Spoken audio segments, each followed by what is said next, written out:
Good morning बच्चों, कैसे हैं आप लोग। लास्ट क्लास जो है हमने आप लोगों को डाइजेस्टिव सिस्टम पढ़ाया था। डाइजेस्टिव सिस्टम में बहुत सारी चर्चाएं हमने की थी और मुझे पूरा विश्वास है कि वो पूरा का पूरा डाइजेस्टिव सिस्टम जो मैंने पढ़ाया वो आप लोगों को समझ में आया होगा। बिहार पब्लिक सर्विस कमीशन के लिए आप लोगों की ये जो प्रारंभिक परीक्षा की क्लास चल रही है सुबोध आईएएस क्लासेस में, आप सभी लोग ज्यादा से ज्यादा संख्या में ज्वाइन करें। मैं आप लोगों को जनरल साइंस पढ़ा रहा हूं। मेरा नाम डीपीएन सिंह है। मैं साइंस एंड टेक्नोलॉजी और इकोलॉजी इन्वायरमेंट यूपीएससी के विद्यार्थियों को पढ़ाता हूं। आप लोगों को जनरल साइंस की क्लासेस जो प्रारंभिक परीक्षा से संबंधित है उसकी ले रहा हूं। आज का जो टॉपिक है वो एक बड़ा ही महत्वपूर्ण टॉपिक है जिसका नाम है उत्सर्जी तंत्र। आइए हम लोग एक्सक्रीटरी सिस्टम या उत्सर्जी तंत्र के बारे में हम लोग जानकारी प्राप्त करते हैं। अगर मेरी आवाज आप लोगों तक पहुंच रही है तो एक बार मुझे इन्फॉर्म कर दें।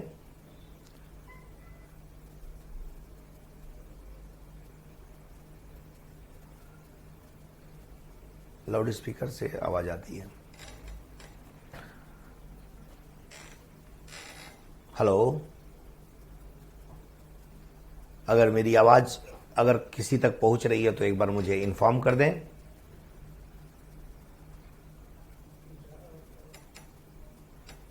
आवाज क्लियर है? ओके, चलिए हम लोग अब अपने इस चैप्टर की शुरुआत करते हैं। आज का जो टॉपिक है वह है एक्सक्रीटरी सिस्टम या उत्सर्जी तंत्र। देखिए, उत्सर्जी तंत्र होता क्या है, पहले इसको समझें। जब हम लोग भोजन करते हैं तो भोजन के साथ साथ हमें भोजन से ऊर्जा मिलती है और जो ऊर्जा हमें प्राप्त होता है, ऊर्जा शरीर को प्राप्त होने के बाद कुछ अपचित भोज्य पदार्थ यानी अपशिष्ट भोज्य पदार्थों का भी निर्माण होता है। ये अगर लंबे समय तक हमारे शरीर में अगर रहे तो ये हमारे शरीर को नुकसान पहुंचाएगा। तो इन अपशिष्ट पदार्थों को शरीर से बाहर निकालना बहुत आवश्यक होता है। यदि ये अपशिष्ट पदार्थ शरीर से बाहर निकलते हैं तो इस प्रक्रिया को उत्सर्जन कहते हैं और जिस रास्ते से ये पदार्थ निकलता है उसे उत्सर्जी तंत्र के नाम से जाना जाता है। क्लियर है? तो आइए मैं आपको दिखाता हूं। यह है आपका टॉपिक एक्सक्रीटरी सिस्टम, उत्सर्जी तंत्र। और हमने यहां देखिए लिखा हुआ है कि यदि कोई जीवधारी भोजन ग्रहण करता है तो इस भोजन के द्वारा शरीर को ऊर्जा मिलती है। साथ में ऊर्जा के साथ साथ ये अपशिष्ट पदार्थ यानी इसको बोला जाता है वेस्ट मटेरियल, ये बनता है। और वेस्ट मटेरियल शरीर से एक्सक्रीट होता है तो एक्सक्रीट होने वाले प्रोसेस को क्या कहा जाता है? एक्सक्रीशन कहा जाता है। और एक्सक्रीशन जिन सिस्टम्स के द्वारा होता है उसे बोलते हैं एक्सक्रीटरी सिस्टम। यानी कि हमने फूड मटेरियल इनटेक किया। हमने क्या किया? फूड मटेरियल को इनटेक किया और इस फूड मटेरियल से हमारी बॉडी को क्या मिला? एनर्जी मिला। और ये एनर्जी बनने के बाद हमारे बॉडी के अंदर वेस्ट मटेरियल का भी फॉर्मेशन होता है और ये वेस्ट मटेरियल जो होता है ये एक्सक्रीट किया जाता है। उस प्रोसेस को कहा जाता है एक्सक्रीशन या उत्सर्जन। और जिस सिस्टम के द्वारा ये एक्सक्रीशन होता है उसे एक्सक्रीटरी सिस्टम या हिंदी में उत्सर्जी तंत्र के नाम से जाना जाता है। यहां तक बात क्लियर है? अब देखो बेटा, ये जो हमारा ह्यूमन होता है, ह्यूमन बॉडी, इसमें कई बॉडी के ऑर्गन्स होते हैं जो अलग अलग एक्सक्रीटरी प्रोडक्ट को एक्सक्रीट करते हैं। जैसे त्वचा, त्वचा का मतलब होता है स्किन, ये स्किन क्या करता है, पसीने का उत्सर्जन करता है, यानी क्या करता है, स्वेट एक्सक्रीशन करता है, ये पसीने का उत्सर्जन करता है। दूसरा है हमारा लंग्स, ये भी हमारा एक तरह से कहा जाता है एक्सक्रीटरी सिस्टम कहा जा सकता है। लंग्स यानी फेफड़ा, ये कार्बन डाइऑक्साइड का उत्सर्जन करता है, यानी कार्बन डाइऑक्साइड एक्सक्रीशन करता है। और ये जो हमारा लीवर है, जिसको यकृत कहते हैं, ये अमोनिया जैसे पदार्थ को, जो भोजन के द्वारा जो अमोनिया का फॉर्मेशन होता है, इस अमोनिया को ये यूरिया में कन्वर्ट करता है।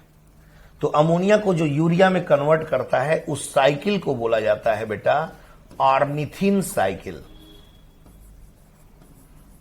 ऑर्निथिन साइकिल कहा जाता है। आपका ये किडनी है, किडनी मीन्स होता है वृक्क।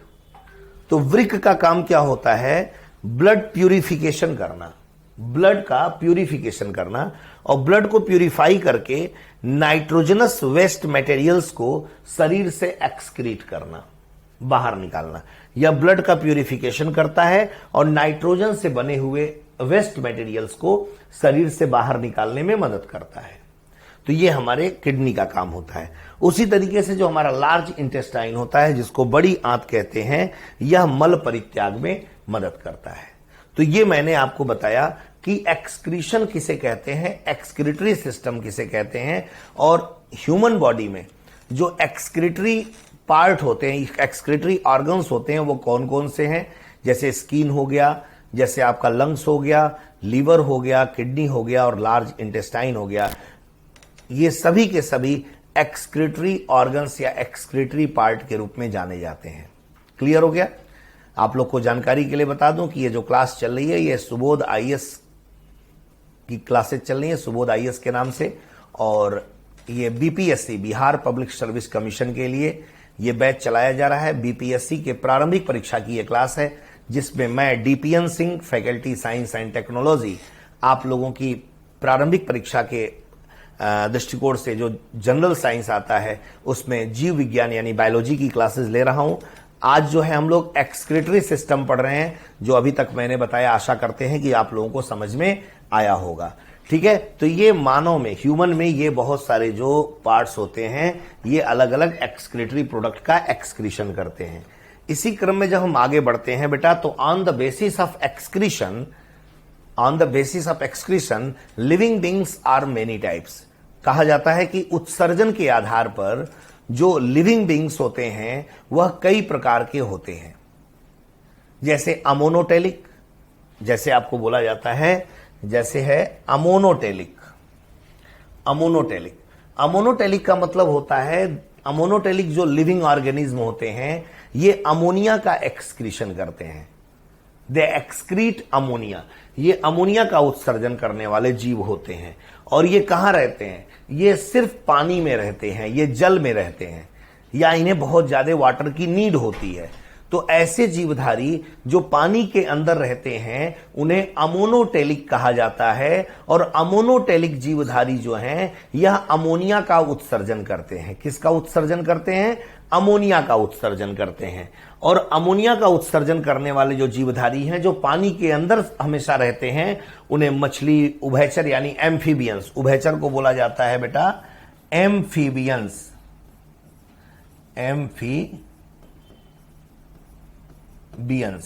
ये जो एम्फीबियंस है, जिन्हें उभयचर कहते हैं, ये भी आपके अमोनोटेलिक कहे जा सकते हैं। क्यों? क्योंकि एम्फीबियंस जो होता है, ये वाटर और लैंड दोनों पर पाया जाता है। तो वाटर में जब ये रहेगा तो अमोनिया का उत्सर्जन करेगा, इसीलिए इसको अमोनोटेलिक कहा जाता है। दूसरा है बेटा यूरियोटेलिक। यूरियोटेलिक का मतलब होता है ऐसे लिविंग बींग्स जो यूरिया का उत्सर्जन करते हैं। किसका उत्सर्जन करते हैं? यूरिया का एक्सक्रीशन करते हैं। और यूरिया का एक्सक्रीशन जब करते हैं तो यूरिया के एक्सक्रीशन के लिए जल की आवश्यकता होती है, लेकिन अमोनोटेलिक लिविंग बींग से कम होती है बेटा।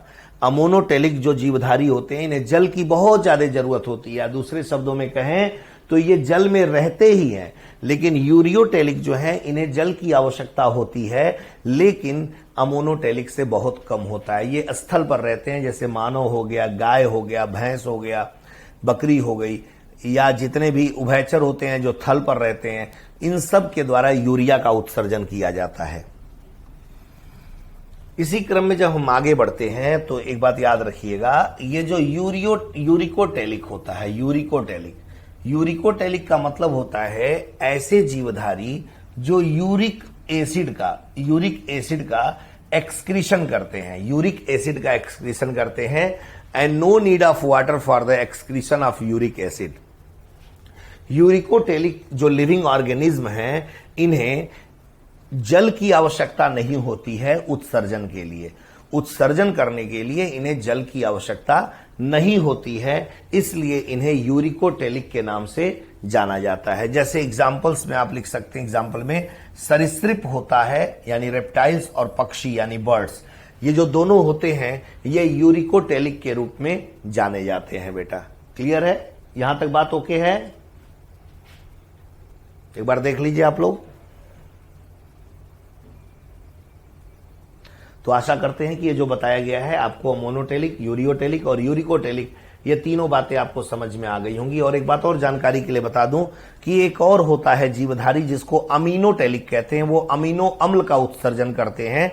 जैसे सीपी वगैरह होते हैं ना, सीपी वगैरह जल में रहने वाले, ये आपको अमीनोटेलिक कहलाते हैं। बेटा जब डाइजेस्टिव सिस्टम में पढ़ा रहा था तो उसमें उस समय मैंने आपको एक लार्ज इंटेस्टाइन से जुड़ा हुआ एक पार्ट था जिसको अपेंडिक्स कहते हैं, उस अपेंडिक्स के बारे में मैं आपको बता नहीं पाया था।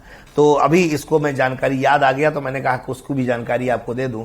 तो अपेंडिक्स के बारे में बता दूं कि अपेंडिक्स जो है ये मानव शरीर में एक अवशेषी अंग के रूप में, यानी एक वेस्टिजियल ऑर्गन के रूप में पाया जाता है, एक अवशेषी अंग के रूप में पाया जाता है। और यह बड़ी आंत जो होता है, बड़ी आंत के राइट हैंड साइड में यानी दाहिने साइड से जुड़ा होता है। अपेंडिक्स पहले क्या था ना कि पहले ये सेलुलोज का पाचन करता था मानव शरीर में। जब हमारे पूर्वज जो थे कंदमूल, फल फूल, घास फूस ये सब खा के अपना जीवन यापन करते थे, तो डायरेक्ट वो प्लांट को कच्चा खाते थे, इसलिए उनके बॉडी के अंदर डायरेक्ट सेलुलोज प्रवेश करता था। तो सेलुलोज डायरेक्ट जब प्रवेश करता था ना तो वो सेलुलोज का डाइजेशन करता था। लेकिन अब क्या है कि हम लोग पकाकर भोजन करना शुरू कर दिए हैं तो सेलुलोज वैसे ही डिस्ट्रॉय हो जाता है। अगर किन्हीं कारणवश सेलुलोज बॉडी के अंदर जाता भी है तो वो हमारे शरीर से बाहर निकाल दिया जाता है। अपेंडिक्स कोई काम नहीं करता, ये हमारे शरीर में अवशेष मात्र है, इसलिए अवशेषी अंग कहते हैं। सेलुलोज का पाचन पहले करता था, लेकिन आज सेलुलोज का पाचन आज भी ये करता है, लेकिन किस में? जो मवेशी होते हैं, जैसे गाय हो गया, भैंस हो गया, बकरी हो गई, उनमें ये क्या कहते हैं सेलुलोज का पाचन करता है, क्योंकि वो आज भी उन्हीं भोज्य पदार्थों पर निर्भर है जिन भोज्य पदार्थों पर हमारे पूर्वज निर्भर रहा करते थे। तो इसलिए ये सेलुलोज का पाचन करता है, इस बात को याद रखिएगा। लास्ट क्लास में मैं भूल गया था, इसको याद रखिएगा, ठीक है ना। तो ये अपेंडिक्स जो है ये एक अवशेषी अंग है जो मानव में अवशेषी अंग है और बड़ी आंत के दाहिने तरफ जुड़ा होता है। यह भी क्वेश्चन पूछा गया कि किस तरफ जुड़ा होता है, तो याद रखिएगा ये दाहिने तरफ जुड़ा होता है। और अपेंडिक्स जो है इसका कार्य है सेलुलोज का पाचन करना। गाय, भैंस, बकरी और इत्यादि मवेशियों में यह क्रियाशील होता है, इस बात को भी आप ध्यान में रखेंगे। तो यहां तक जो भी आपको पढ़ाया गया, यहां तक जो भी बताया गया, ये सारी बातें आशा करते हैं कि आपको क्लियर हो गई होंगी। मैंने आपको बताया कि उत्सर्जन क्या है, उत्सर्जी तंत्र क्या होते हैं। मैंने आपको बताया कि ह्यूमन में कौन कौन से एक्सक्रीटरी ऑर्गन्स हैं, जैसे स्किन हो गया, लंग्स हो गया, लीवर हो गया, किडनी हो गया, लार्ज इंटेस्टाइन हो गया, और उनके ये कार्य होते हैं जो एक्सक्रीटरी प्रोडक्ट को बाहर निकालते हैं। On the basis of excretion living beings are many types, ammonotelic, ureotelic और यूरिकोटेलिक। अमोनोटेलिक का क्या फंक्शन है, यूरिकोटेलिक का क्या फंक्शन है और यूरियोटेलिक का क्या फंक्शन है, ये मैंने बता दिया। और लगे हाथ आपको अपेंडिक्स के बारे में भी बताया है। ये क्वेश्चन बहुत बार आपके एग्जामिनेशन में पूछा गया है बेटा, इसको ध्यान में रखिएगा। जैसे कुछ जीवधारी हैं, अलग अलग जीव होते हैं, उनके अलग अलग एक्सक्रीटरी ऑर्गन्स होते हैं, उनके नाम पूछ लेता है कभी कभी। जैसे कशेरुकी है, जैसे मान लीजिए हम लोग क्या है, कशेरुकी, वर्टिब्रेट्स बोले जाते हैं। तो हम लोग जो वर्टिब्रेट्स बोले जाते हैं ना, हम लोग कशेरुकी कहे जाते हैं। तो हम लोग के जो बॉडी है कशेरुकियों का, ये जो उत्सर्जी अंग रखता है उसको किडनी या वृक्क कहा जाता है।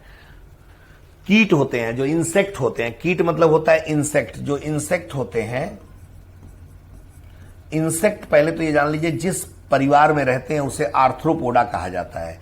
और आर्थ्रोपोडा की सबसे बड़ी खासियत यह है कि arthropoda is the largest phylum on the earth. ये पृथ्वी का सबसे बड़ा, जंतु जगत का सबसे बड़ा परिवार है जिसमें सबसे अधिक जीवधारी रहते हैं। अगर कीट का अगर पूछ लिया जाए कि उत्सर्जी अंग क्या होता है, तो कीट का उत्सर्जी अंग जो होता है मैलपिघियन ट्यूब्यूल कहा जाता है। कीट का उत्सर्जी अंग मैलपिघियन ट्यूब्यूल कहा जाता है। याद रखिएगा, बहुत बार क्वेश्चन पूछा गया है।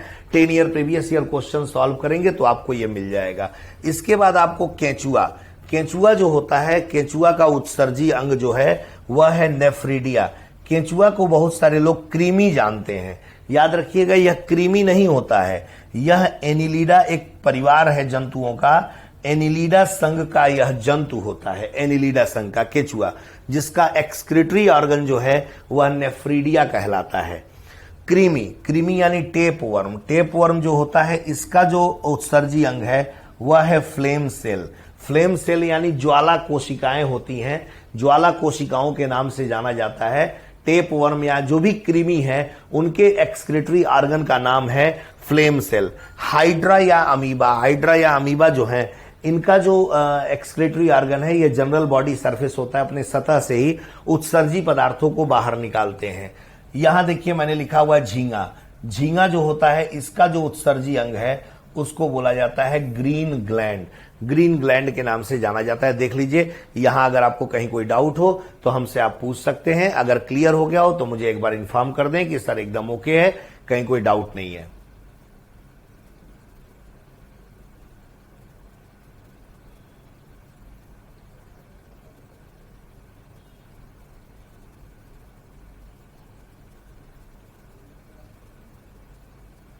चलिए ठीक है, तो आगे बढ़ते हैं।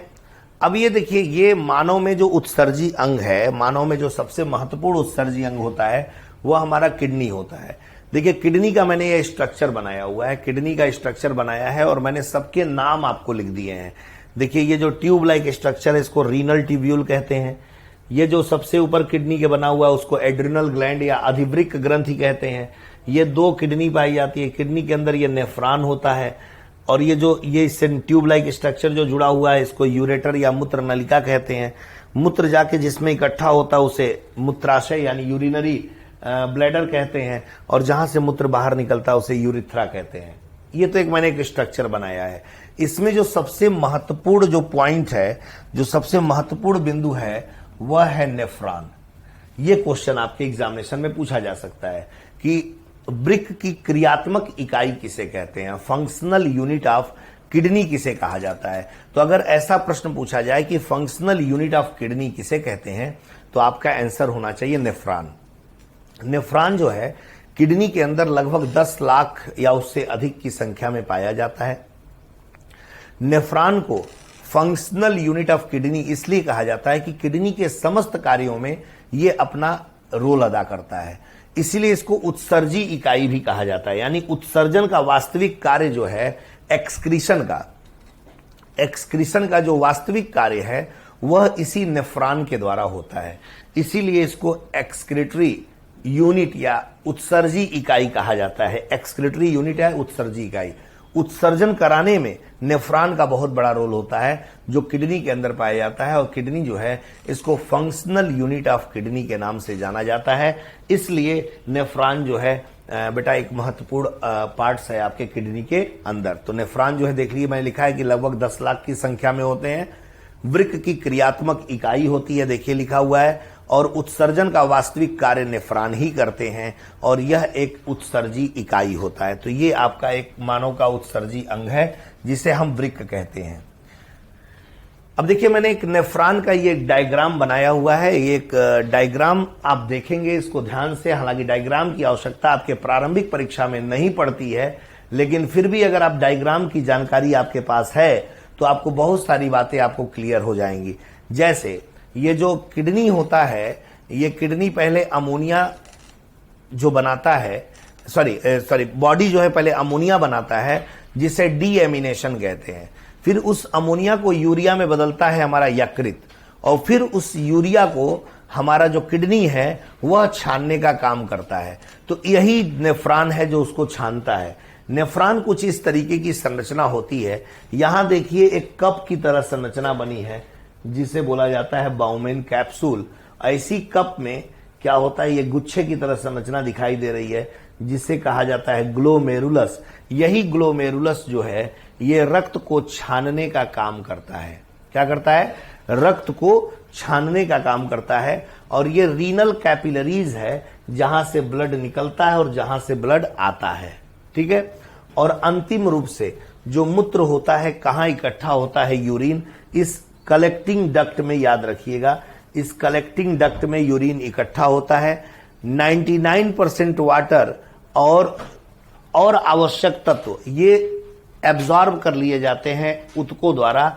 बाकी 1% जो जल है और यूरिया है वो आपके कलेक्टिंग डक्ट में आके इकट्ठा होता है और यहां से शरीर से बाहर निकाल दिया जाता है। तो शरीर से जो उत्सर्जी पदार्थ बाहर निकलते हैं उनमें जल, यूरिया, ग्लूकोज, अमीनो अम्ल, salts, sodium ion, potassium ion, vitamin B, vitamin C और क्रिएटिनिन, इतने पदार्थ जो हैं वह मूत्र के रूप में शरीर से बाहर निकलते हैं। यह निकालने में यह नेफ्रॉन जैसी संरचना जो है अपना रोल अदा करती है, इसीलिए इसको बोला जाता है फंक्शनल यूनिट ऑफ किडनी। एक बार इसको आप आराम से देख लें कि यह कैसा होता है और किस तरह की संरचना ये बनी हुई है। अगर आपसे पूछा जाए कि प्राकृतिक रूप से डायलिसिस का काम हमारे शरीर में कौन करता है, तो प्राकृतिक रूप से डायलिसिस का काम ये ग्लोमेरुलस या केशिका गुच्छ करता है। ग्लोमेरुलस या केशिका गुच्छ करता है। क्लियर है बेटा? देख लीजिए बेटा, थोड़ा पानी देना।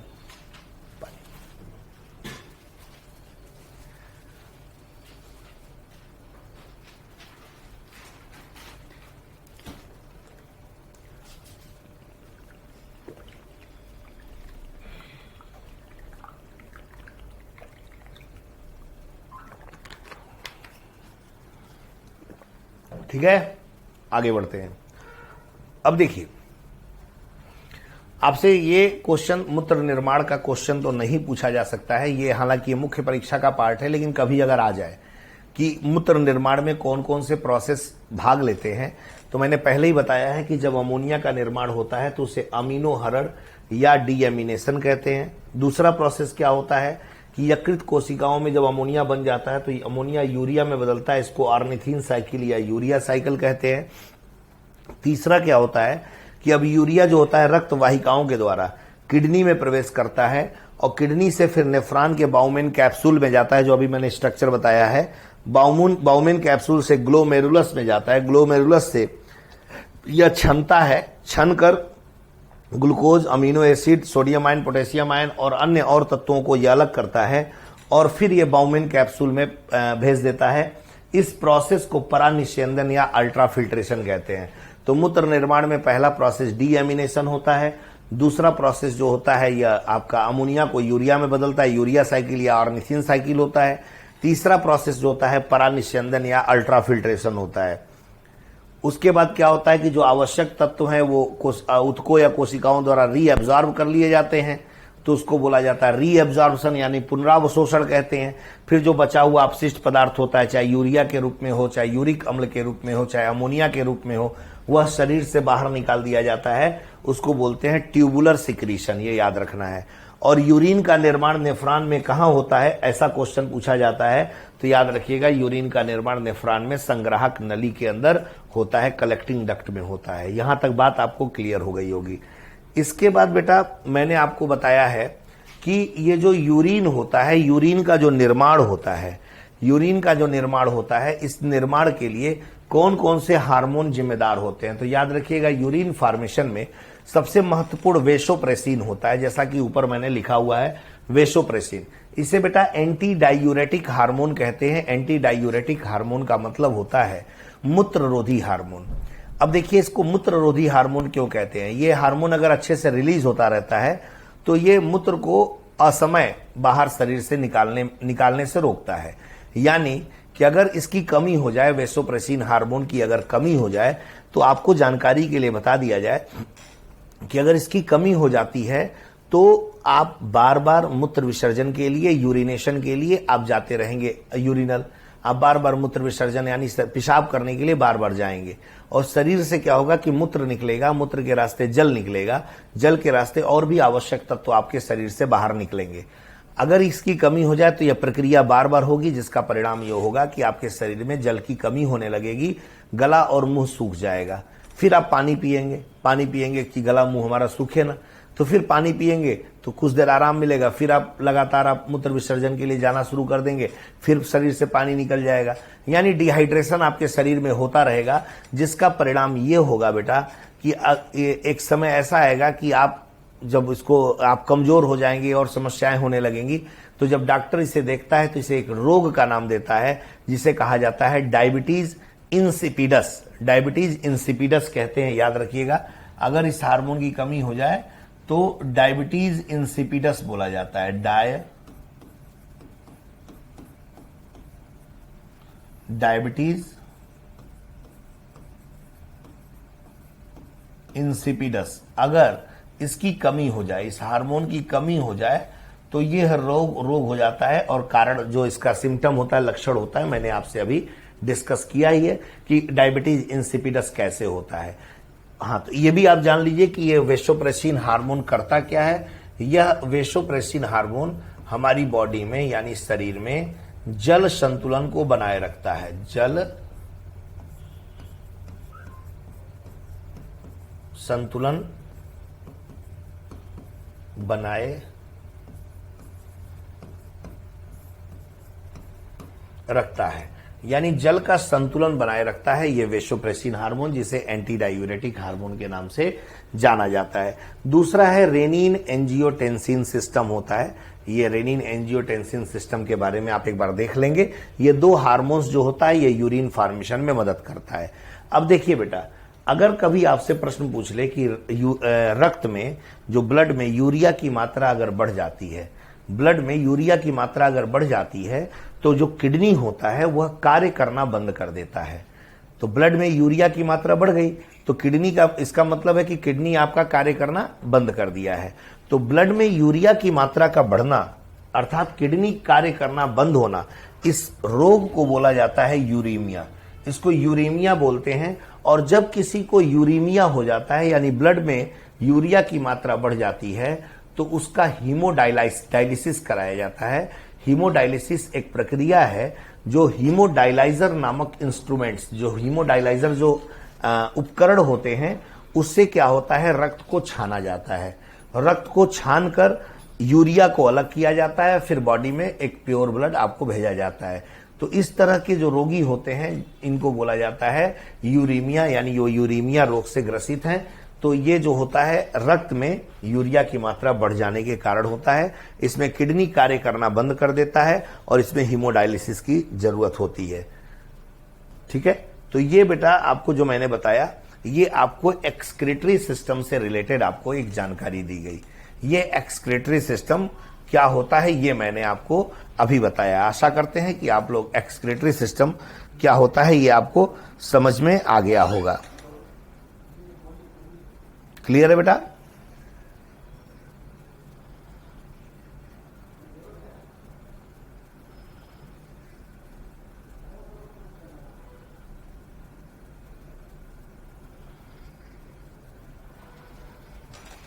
एक्सक्रीटरी सिस्टम के बाद जो नेक्स्ट और एक नया टॉपिक है आपका वो है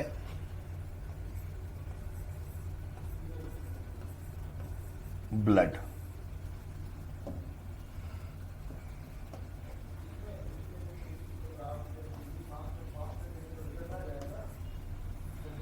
ब्लड यानी रक्त। रक्त के बारे में मैंने आपको बताया हुआ है कि रक्त जो होता है एक कनेक्टिव टिश्यू है। कनेक्टिव टिश्यू यानी संयोजी ऊतक है। रक्त का जो पीएच होता है 7.4 होता है। जो ब्लड की खोज जिसने किया है उसका नाम है Karl Landsteiner. Karl Landsteiner जो थे इन्होंने रक्त की खोज किया है। तो ब्लड क्या है? ब्लड एक तरल संयोजी ऊतक है और ब्लड जो होता है यह इसका पीएच 7.4 होता है। ब्लड की खोज जिसने किया है उसका नाम है कार्ल लैंडस्टीनर। ब्लड जो है दो पार्ट से मिलकर बना है, एक प्लाज्मा और एक होता है ब्लड सेल्स।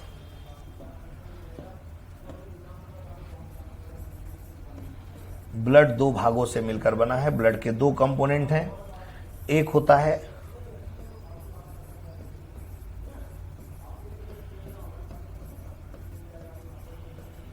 ब्लड प्लाज्मा और एक होता है ब्लड सेल्स। तो जो ब्लड प्लाज्मा होता है, इस ब्लड प्लाज्मा में बहुत सारे पदार्थ पाए जाते हैं, जैसे लगभग 90 से 92% वाटर होता है इसमें। 90 से 92% वाटर होता है, ये याद रखिएगा। ये क्वेश्चन पूछा गया है कि ब्लड प्लाज्मा में वाटर का परसेंटेज कितना होता है, तो 90 से 92% होता है। 6 से 7% इसमें प्रोटीन होता है। 6 से 7% प्रोटीन होता है और प्रोटीन के रूप में इसमें एल्ब्यूमिन, फाइब्रिनोजन और ग्लोब्यूलिन,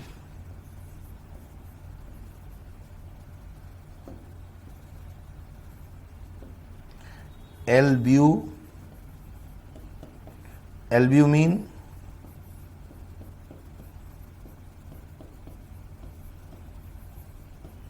फाइब्रिनोजन और ग्लोब्यूलिन, ये 3 प्रोटीन पाए जाते हैं। 6 से 7% इसमें प्रोटीन होता है, एल्ब्यूमिन होता है, फाइब्रिनोजन होता है और ग्लोब्यूलिन होता है। तीसरा इसमें 1% के नियर अबाउट जो होता है, 1 या 2% इसमें ग्लूकोज, यूरिया, एंजाइम, हार्मोन्स होते हैं। 1 से 2% जो होता है इसमें glucose, urea, enzyme, hormone, glucose, urea, enzyme, hormones और कार्बन डाइऑक्साइड इत्यादि पाया जाता है। कार्बन डाइऑक्साइड इत्यादि पाया जाता है। तो ये चीज याद रखिएगा बेटा कि ब्लड 2 कंपोनेंट से मिलकर बना है। ब्लड जो है 2 कंपोनेंट से मिलकर बना है। एक होता है ब्लड प्लाज्मा, जिसको हम लोग बोलते हैं 55%, ये ब्लड प्लाज्मा पाया जाता है, जिसमें 90 से 92% वाटर है, 6 से 7% प्रोटीन होता है और 1 से 2% जो होता है आपका carbon dioxide, hormone, enzyme, urea और ग्लूकोज इत्यादि पाया जाता है। और बाकी बचा जो ब्लड सेल्स जो है, यह 45% आपके ब्लड में पाया जाता है। यह 3 प्रकार का होता है। एक को बोलते हैं आरबीसी, दूसरे को बोलते हैं डब्ल्यूबीसी और तीसरे को बोलते हैं प्लेटलेट्स। तो ये ब्लड सेल्स होते हैं बेटा।